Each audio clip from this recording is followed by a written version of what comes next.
have an automotive background, working with dealerships and brands like Hyundai, Nissan, Volvo, really focusing on customer experience, operational efficiencies. But I've been wanting to do something of my own. And I think when we were unpacking the first project and when we were actually doing it, couldn't believe. I was like, thank God I took this leap, because in your head, the unknown is very scary. It's a completely different industry. And when we were delivering that first project, I was like, wow, I can't wait to do more.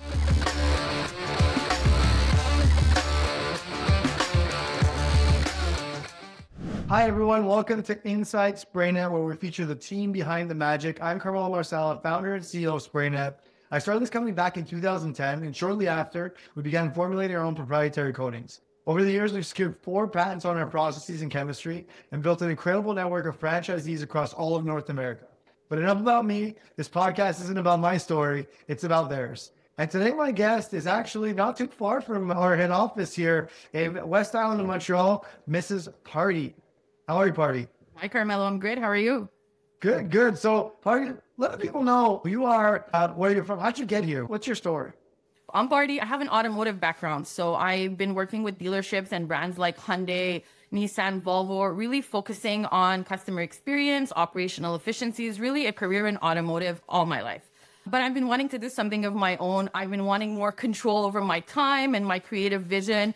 And I found Spray-Net. Spray-Net is the perfect fit for me. It's disruptive, it's process-oriented, and one of the most important things for me is impact. So it delivers that wow factor for customers that I'm looking for my own personal gratification, but also for impact in the community. That's why it's a perfect fit for me. Nice. We'll unpack that because a lot of people mention impact in the community for yourself. But I guess what inspired you specifically to say, this is the business for me? A lot of things did, but mainly because it's really process oriented. It's a turnkey solution. I've always wanted to transition myself a little bit into the renovation industry, but when you come from a corporate automotive background, it's very hard to see that vision. And I've been looking to buy something for myself for the past couple of years, interviewing a lot of baby boomers who want to sell their companies, and realizing that what I've been used to, which is heavily process-driven, culture-driven, doesn't really exist. So the franchise model made sense, and Spray-Net made sense because it also delivered a turnkey process. And from signing the contract and becoming a franchisee, it was 3 months, and we look like pros. We are pros, and that's the reason for me. Nice. So I guess the franchise model makes sense for you because in between corporate and running your own business, almost the best of both worlds. Best of both worlds. I get to use my corporate background to create my culture, but also I have all of your processes and it makes sense and it works, and it's easy for me to drive that to my team.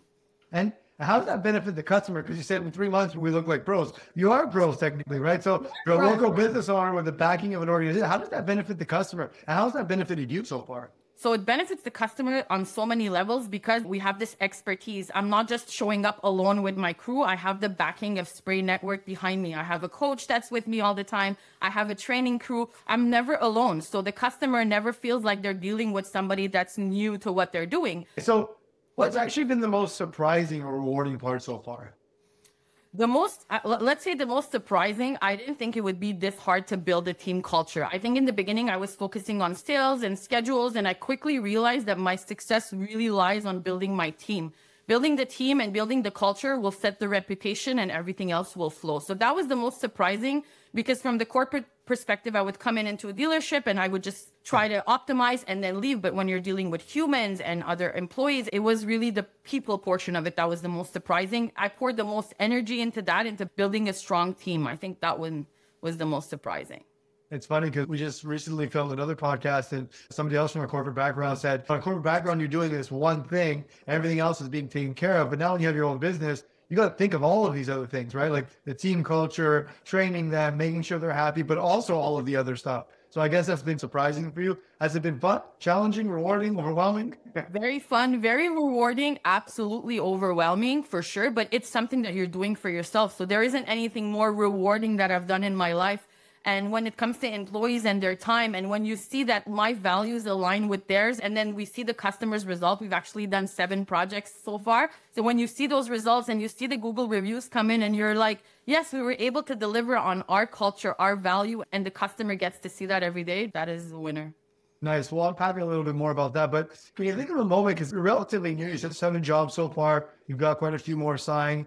But you think of a moment so far that you said, you know what, this is why I do this? I think really when I've been saying this to myself for years that I want to build something for myself. And I think when we were unpacking the first project and when we were actually doing it, couldn't believe it. It was so fast. It was set up so well. Everything was so easily organized. I had lists and processes all ready to go. I was like, thank God I took this leap, because in your head, the unknown is very scary. You're not sure, how am I going to do this? It's completely different industry. And when we were delivering that first project, I was like, wow, I can't wait to do more, because it's fairly easy. It's hard, but it's fairly easy if you follow the process. And tell us about a recent job that made a real impact. What was the customer reaction like? Were they happy? I'm assuming so. Well, one of our key values when I'm presenting the values to my team and when we're signing their work agreements is really that I want the customer to have a wow reaction. I want to hear the word wow. I want them to feel that this was a wow moment. One of the recent customers we did, it was on the third project. It was heavy. It was a kitchen project, heavy MDF damage. And the customer was on the fence about replacing it or repairing it and spraying it. And I spoke about it to my team, back and forth with my painters, and we allocated a week on the production, but we delivered an incredible product. The customer was like emotional. She started crying. She said, I can't believe this is the same kitchen. And that was the most gratifying moment. I was holding back tears not to look too emotional in front of my team, but it was beautiful. Amazing. And that builds long-term value, right? Like, sometimes you take a little bit more time, but it builds goodwill in the community, right? And it builds confidence for the crew. It's a lot more than the hours that they put in. It's really about that impact. The customer walks into that kitchen every day. This is where their families gather, and they're going to talk about us, Spray-Net all the time. They also have nice mugs that they're going to have in there. But so it's in their mind. We've made a real impact. It's beautiful. Nice. And I mean, you've spoken to probably close to 100 customers so far. You're doing quotes. What's been the biggest misconception so far people have about Spray-Net? I think it's the price. People think that it's going to be a lot more expensive than it is. And also the finish. So we have a lot of sample boards that we show customers, and now we have a lot of before afters. When customers see the results, they can't believe that they're getting this beautiful factory finish on their existing kitchen. And when I talk to customers who are not sure, who are still a little bit on the fence, I send them before afters, and they are just floored by what we can achieve. I love that you said that, because everybody says, oh, we're premium this, we're premium that, we're more expensive. It's not about if we're more expensive, about the value that we deliver. And I don't think anybody delivers the value that we have. So at the end of the day, we're not really expensive. Like, it's not expensive at all. I know. I always tell customers we don't have competitors. We're the only one in the industry that make our own paint. We are not shooting any other paint. We are shooting our own product. That is extremely powerful. There might be cheaper alternatives out there, and we're not for everybody. I say this to a lot of customers. We're not for everybody, but this is what the results that we can deliver. That is powerful. Right. And the benefit of making our own product is it's specifically formulated for our equipment and then specifically formulated for that surface. So it's really custom chemistry for smarter painting. That's what allows us to do what we do. And for the customer, that's powerful. And as a result, because of that, we're able to do this at a price that's not ridiculous. So it's like a no-brainer. No-brainer.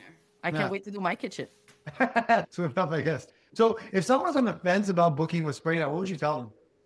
I would show them results and find out why they're on the fence. If it's a price thing, I always tell customers, go get a whole bunch of quotes. I want to be the last quote. Go see what's out there, and then I'll come in with my products and my samples and show you what we're able to deliver. It's really in the results. It's not for everybody, absolutely, but it's really in the results. You have to look at the product and see what a difference we've made. And we recently did an oak kitchen that was almost 40 years old. It looked brand new.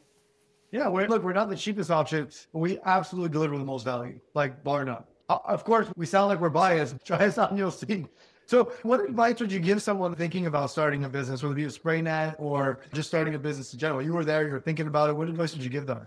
I would say build with intention. Don't just chase the sales and the schedules. Build a team, a culture, a reputation. For Spray-Net specifically, the model is powerful, but what you put into it really creates success. So just build with intention. So a sustainable business. Don't think of the short term. Like you said, you took a week to do the project, even though maybe it should have taken 2 days, 3 days. We're building for the long term. Yes, absolutely. And you're giving confidence to your team that they're able to deliver this project. And next time we were talking of ways how we can optimize it, how we can make it better, how we could be faster. Amazing. How are you getting the word out locally? How are people finding you? So I have a beautiful sprinter that's everywhere in the West Island. When I'm not using it, I'm parking it at prime locations, but we're heavily relying on your marketing team and digital marketing. I have monthly meetings with your marketing team, and it's helping us pivot because we're a mature market and our needs are a little bit different. And we do have a lot of leads that come in. We're able to pivot really quickly with your marketing team, but it's heavily right now on digital. I haven't done a lot of local marketing except for my truck. Soon you will as you start to scale. But it makes sense, right? You want to ramp up at the same pace and you can produce it because you don't want to be selling jobs you can't produce. Absolutely. Nice. So where can people follow your work or reach out to learn more? So they can follow us on Spray-Net Montreal West on Instagram, on LinkedIn. Follow us everywhere. I'm not just alone. We have so many great franchisees with such great content right now that it's hard to keep up, to be honest. Everybody's doing such a great job. Sounds good. We will put all the links in the description below. If you're local to the West Island, you can follow all those projects. I'm assuming, Pardy, that you take some videos of the projects when you're live on them, so they can follow all of that, right? Absolutely. Yeah. We do a lot of before and afters. So definitely follow our LinkedIn page, follow our Instagram page. You'll see a lot of our projects.